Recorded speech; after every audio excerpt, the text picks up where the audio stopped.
The coronavirus crisis won't always be a pandemic, but a local researcher warns that doesn't mean it will go away, and we'd better be ready to learn to live with it. A Drexel University researcher believes even though we are likely stuck with the virus, there is hope. He believes the virus will turn into an illness we can live with.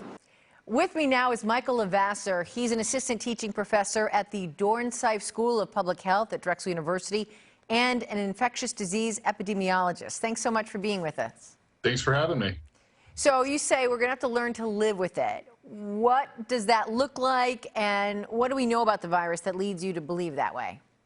It's going to be very difficult to reach some sort of level of elimination unless we reach very, very high levels of vaccination and immunity in the population.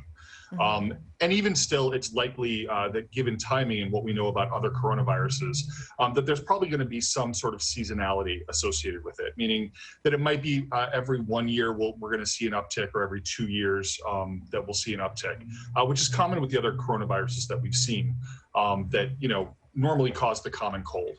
And it's possible as we reach, certain levels of moderate immunity among individuals, that it's going to cause more mild symptoms or more asymptomatic situations where people are infected but don't actually produce any symptoms. And, with people being more likely to be vaccinated, it may also lead to less likelihood of transmission over time, so that we're not going to see these huge surges that we've seen in the past. And hopefully, this also translates to reductions in hospitalizations and death. And, with a respiratory infection, historically, we've seen the rise of other coronaviruses in the past. And I'm not just referring to SARS and MERS. I'm also referring to the other 4 seasonally circulating coronaviruses that, again, we just think of as the common cold. And with those in particular, when they first entered in the society, they likely resulted in a lot of disease. But as more and more people became immune to it, it just sort of, became a background infection. We're talking about all these different diseases, but also how do the variants of COVID-19 play into this?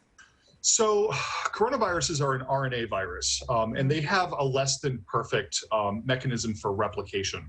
And it doesn't have terribly high fidelity, so it can make lots of mistakes. And when it does that, you can get some mutations that wind up just being more advantageous. And that's how we see a rise for a lot of these variants. We're not entirely sure what the impact of these variants are going to be on immune response and avoiding, the vaccine response. We're seeing good evidence that a lot of the vaccines that we have are still strong against some of these variants that we've seen. But we still, there are more and more variants that are coming out every day. Some of them have very similar mutational profiles, and they're a concern. We should continue monitoring these, and it may result in us needing booster shots to protect against these variants, similar to what we get with seasonal influenza. And maybe it's not every year, maybe it's every 2 years, maybe it's every 3. We still don't know how long the immune response lasts for those of us who've been vaccinated.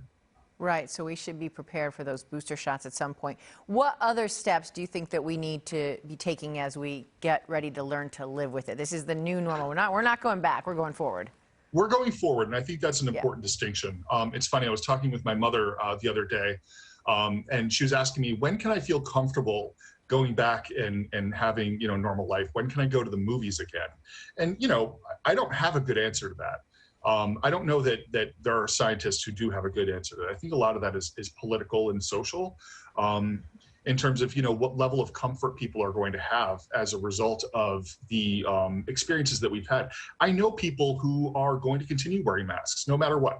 They like them. They like the feeling they have, the protection. Me personally, I'll probably continue wearing a mask on an airplane or on, the subway. Or on a bus when I'm in a large group of crowded people for a prolonged period of time. And some people may feel more comfortable when the indoor mask restrictions go away of taking the mask off when they're in a public space. A lot of that's going to come down to personal choice and personal levels of protection. If you look at, for example, influenza rates in the past year nationwide, there's basically no influenza. And that's because of this power of social distancing. Now, do we want to continue social distancing for the rest of our lives? No. I mean, some people are cool with that. I understand that.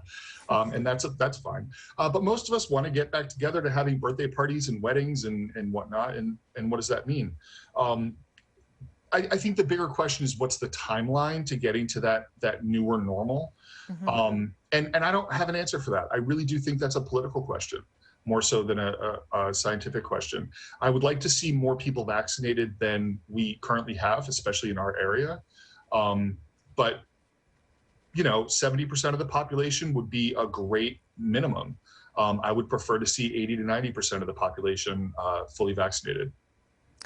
We'll see how fast we get there. Michael LeVasseur with the Dornsife School of Public Health at Drexel University. Thanks so much for sharing your insight with us. Always a pleasure.